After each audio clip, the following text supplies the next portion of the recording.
श्री सद्गुरु महाराज की जय। श्री सद्गुरु महाराज की जय। आज हम स्वामी जी से मिलने आए। स्वामी जी से हम जानना चाहते हैं, क्योंकि ये भारत का जितना भी विद्यार्थी है, हर एक विद्यार्थी देखते हैं पढ़ाई में 100% में कम ही मन लग रहा है। ज़्यादा विद्यार्थी को मन लगता नहीं है। पढ़ाई में कैसे मन लगे, क्योंकि अभी पढ़ाई नहीं करेगा विद्यार्थी आगे नहीं बढ़ पाएगा, तभी कुछ ईश्वर भक्ति कर सकता है। पढ़ाई उसका मेन बेसिक होता है पढ़ाई। तो बाबा बताइए, पढ़ाई विद्यार्थी को में कैसे मन लगेगा पढ़ाने में? हाँ, प्रिय गणेश जी, धन्यवाद। आपने अच्छी बात पूछी है। आज के समय में विद्यार्थियों का थिंक बदल चुका है, चिंतन बदल चुका है। हमारे पुरुषों की थाती है, महापुरुषों ने कहा है विद्यार्थी के 5 लक्षण हैं। ये 5 लक्षण तो भली भांति हमें समझना चाहिए। जब तक कि हम इन 5 लक्षणों को ठीक से नहीं समझ लेते, तब तक हम कैसे विद्यार्थी में मतलब पूर्ण हो सकेंगे। काक की तरह चेष्टा होनी चाहिए। पढ़ने के प्रति हमारा बहुत आकर्षण होना चाहिए। एक बार महाभारत का प्रसंग है। द्रोणाचार्य अपने पुत्र अश्वत्थामा को चक्रव्यूह भेदन की कला बता रहे थे। अर्जुन अपने भ्राताओं के साथ, सहपाठियों के साथ खेल रहा था। उनकी दृष्टि पड़ती है अपने गुरु पर कि लगता है गुरुपुत्र अश्वत्थामा कुछ गुरुदेव से सीख रहे हैं। खेलना छोड़कर, यह तो बच्चे का आकर्षण होता है, खेल के प्रति बहुत आकर्षण होता है, खेल प्रेमी होते हैं बच्चे। लेकिन खेलना छोड़कर अर्जुन दौड़ता हुआ आता है, गुरु चरणों में प्रणिपात करता है। परंतु उन्होंने कहा कि गुरुदेव, मैं भी सीखूंगा। आचार्य द्रोण ने कहा कि पुत्र, अभी तो तुम खेल रहा था, अभी खेलने का समय है, जा खेलो। अर्जुन ने कहा, नहीं गुरुदेव, जब गुरु शिक्षा दें, गुरु कुछ बतावें, गुरु विद्या का दान दें, उस समय शिष्य का कर्तव्य है सिर्फ ज्ञान ग्रहण करना, खेलना नहीं। और खेलने के प्रति उदासीन तुरंत होकर तुम यहां आ गए हो। तुम सच में मेरे सर्वश्रेष्ठ विद्यार्थी हो। और वास्तव में ऐसा ही हुआ। तो पढ़ाई के प्रति ऐसी चेष्टा कि सब कुछ छोड़कर, काक की तरह चेष्टा। काक में इतनी स्फूर्ति होती है कि बच्चा देखता रह जाता है, उसके हाथ से रोटी छीनकर चला जाता है। पढ़ने के प्रति इतना आकर्षण होना चाहिए, ऐसी ललक होनी चाहिए। और कहा बको ध्यान, पढ़ने में विद्यार्थी को एकाग्र होना चाहिए। और एकाग्रता को विकसित करने के लिए थोड़ी देर के लिए भी मेडिटेशन की जरूरत है, थोड़ी देर के लिए भी ध्यान की जरूरत है। एकांत में थोड़ा देर बैठकर थोड़ा सा अपने अंदर डूबने की चेष्टा करें, मन को एकाग्र करें, फिर उसका मन भी पढ़ने में एकाग्र होगा। बगुले की तरह ध्यान होना चाहिए। पोखर में देखते हैं ना, बगुला बैठा रहता है, वो ध्यान नहीं करता, वो मछली की तलाश में बैठा रहता है। जैसे मछली आता है, इतनी स्फूर्ति के साथ मछली को पकड़ लेता है। तो उसका ध्यान, विद्यार्थी का ध्यान होना चाहिए, एकाग्रता होनी चाहिए बगुले की तरह, कि मेरा जो लक्ष्य है उसको मैं प्राप्त करूं। और बच्चा, विद्यार्थी अगर खूब सोए तो फिर विद्यार्थी विद्या ग्रहण कैसे करेगा? फिर वो खाता है और सोता है। कहा कि श्वान की तरह निद्रा होनी चाहिए।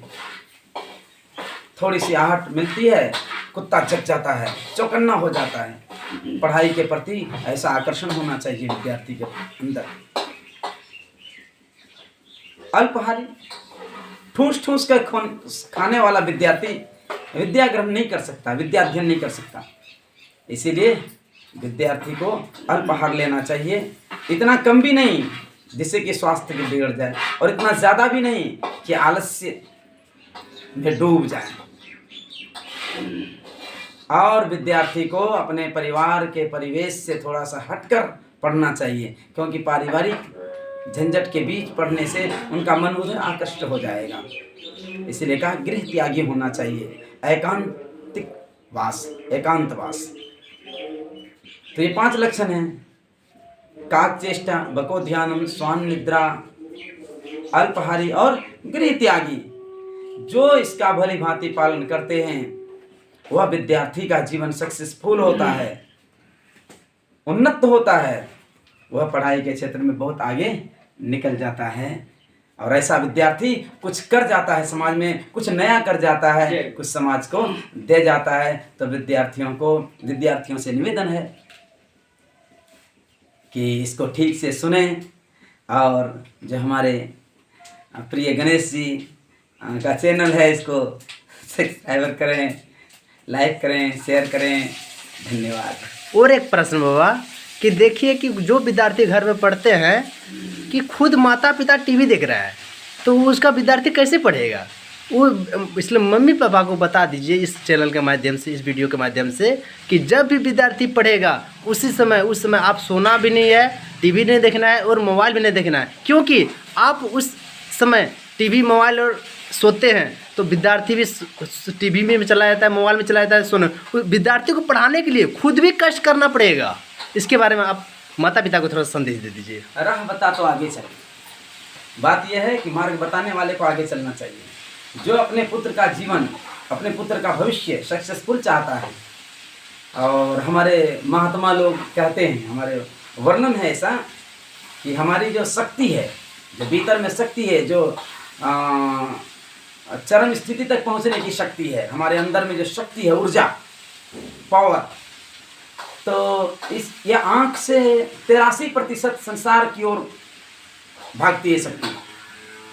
ये ऊर्जा हमारी खर्च होती है आँख से 83%, कान से 14%, 1% जीवा से स्वाद, 1% घ्राण से नासिका, और 1% त्वचा से। तो सबसे ज़्यादा आँख से हमारी शक्ति बिखरती है।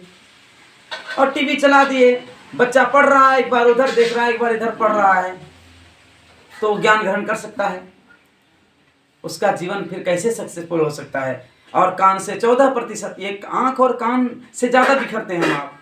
और टीवी चला दिए हैं बगल में, तो देखना भी होता है और सुनना भी होता है। तो माँ बाप टीवी चला रहे हैं, अब बच्चे को कहते हैं पढ़ो, नहीं पढ़ता है तो छड़ी लगाते हैं। नहीं, ऐसे माता पिता को चाहिए कि स्वयं संयम में रहें, और तभी संयम की सीख दें बच्चों को। जब बच्चा पढ़े उस समय ना देखे, बच्चों के सामने ऐसा कोई कृत्य ना करे माता पिता या समाज के श्रेष्ठ जन, जिससे कि बच्चे पर बुरा छाप पड़े। माता पिता को चाहिए कि बच्चा जब अध्ययन करे उसको अच्छी सीख दे, विनम्रता की सीख दे। विद्या ददाति विनयम, विनया ददाति पात्रत्वात्, पात्रत्वात् धर्माप्नोति, धनात् धर्म ततः सुखम। विद्या विनय को देती है। खूब पढ़ा लिखा दिए, खूब पढ़ लिख लिया, और विनय नहीं आ पाया, विनम्रता नहीं आ पाई, तो फिर उसकी शोभा नहीं होती है। जिस तरह से वस्त्र से हीन हो और गहना भरपूर हो, ऐसी माता की शोभा नहीं होती है। खूब अच्छा लगता है कोई देखने में, खूब सुंदर है, खूब पढ़ा लिखा है, लेकिन अगर उसमें अच्छाई नहीं है, सद्गुण नहीं है, सद्व्यवहार नहीं है, सदाचारिता नहीं है, विनम्रता नहीं है, तो सोना का कलश देखने में बहुत सुंदर लगता है, लेकिन उसमें विष भरा हुआ है, तो उसकी कैसी शोभा है? क्या सोने के कलश से विष को डालकर पी लिया जाए या मुंह लगाकर पी लिया जाए तो क्या नहीं मरेगा? ठीक उसी तरह से बाह्य सुंदरता, बाह्य ज्ञान सिर्फ अगर रहे और भीतर में शुचिता नहीं, निर्मलता नहीं, सदाचारिता नहीं, विनम्रता नहीं दे पाए, इसकी सीख माता पिता कैसे देंगे?